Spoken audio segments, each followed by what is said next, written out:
Hello children. Today we start with a new topic. Class 7, Chapter 2, India before the times of Shivaji Maharaj. We have divided this topic into two parts. So this is part 1. We shall learn about the various ruling powers in India before the times of Shivaji Maharaj. In this lesson, various ruling powers existed in India during that period. Pal in the 8th century was a famous dynasty in Bengal.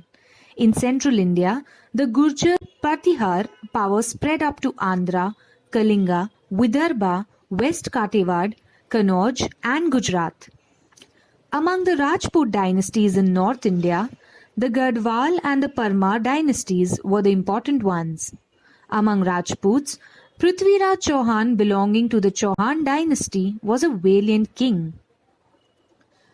Rajaraj I and Rajendra I belonging to the Chola dynasty in Tamil Nadu were eminent rulers. The Cholas conquered the Maldive Islands and Sri Lanka using their naval strength. King Vishnuvardhan belonging to the Hoysal dynasty in Karnataka had conquered the whole of Karnataka.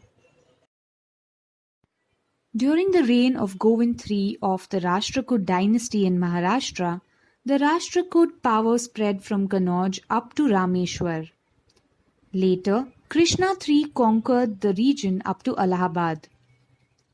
The last prosperous power before the period of Shivaji Maharaj was that of the Yadavas. The capital of Bilam V of the Yadava dynasty was at Deogiri near Aurangabad. He extended his rule beyond the river Krishna. The Yadava period is considered to be the golden period of Marathi language and literature. It was in this period that the Mahanubhav Panth and the Warkari movement emerged. In the meanwhile, the Arab power had emerged in the Middle East. Arab rulers turned towards India to expand their empire. The Arab general Muhammad bin Qasim attacked the Sindh province in the 8th century. Notwithstanding the resistance of King Dahir, he conquered the province of Sindh. Due to this campaign, the Arabs came into political contact with India for the first time. In the period that followed, Turks, Afghans and Mughals from Central Asia came to India and established their power here. In the 11th century CE, the Turks began to invade India.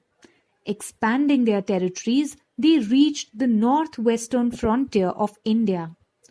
Sultan Muhammad of Ghazni invaded India many times. He plundered the rich temples at Mathura, Vrindavan, Kannauj and Somnath and carried away enormous wealth with him. In 1175 CE and 1178 CE, Sultan Muhammad Ghuri of Ghur from Afghanistan invaded India. He appointed Qutbuddin Aibak to look after the governance of the conquered territories in India. Later, after the death of Muhammad Ghuri in 1206 CE, Aibak began to rule the Indian territories under his rule independently. Aibak, who was initially a slave, became the ruler of Delhi. He died in 1210 CE. Ibrahim Lodi was the last sultan. He made many enemies because of his peculiar temperament. Daulat Khan Lodi, governor of Punjab, invaded Babur, the ruler of Kabul, to fight against Ibrahim Lodi.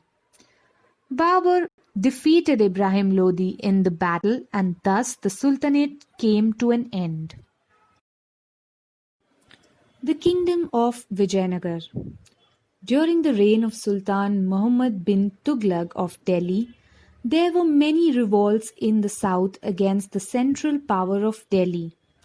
From these revolts arose the formidable Vijayanagar and Bahmani kingdoms. The brothers Harihar and Bukka from South India were Sardars in the service of Delhi Sultanate. Taking advantage of the instability in the south during the reign of Muhammad bin Tughlaq, They founded the kingdom of Vijayanagar in the south in 1336 CE. Hampi in today's Karnataka was the capital of this kingdom. Harihar was the first king of Vijayanagar. Harihar was succeeded by his brother Bukka.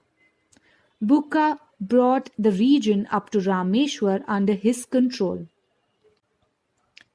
Krishnadevaraya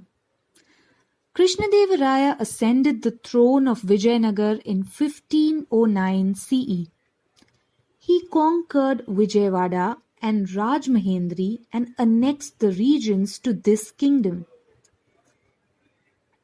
He defeated the combined forces of the armies of the sultans who had united under the leadership of Bahmani Sultan Muhammad Shah.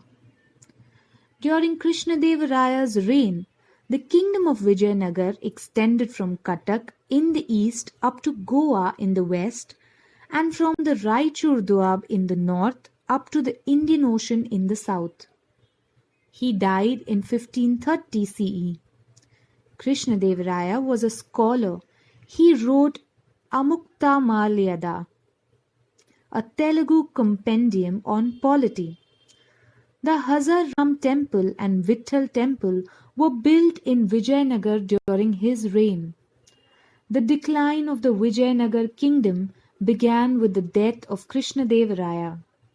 In 1565 CE, at Talikot, in the present state of Karnataka, there was a battle between Adil Shahi, Nizam Shahi, Qutub Shahi, Barid Shahi on one side and Vijayanagar on the other side. Vijayanagar was defeated. Thereafter, the dominance of Vijayanagar came to an end. Thank you, class. That's all for today.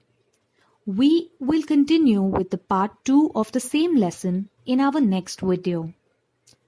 Please feel free to ask any questions you may have.